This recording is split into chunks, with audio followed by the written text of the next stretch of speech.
Powder வைக்கலாம், இப்படி வச்சுக்கலாம்.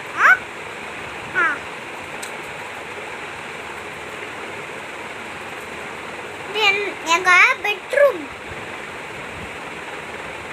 ஆமால, நம்ம வகுப்பு வாடும் போதே காமிச்சிட்டேன்.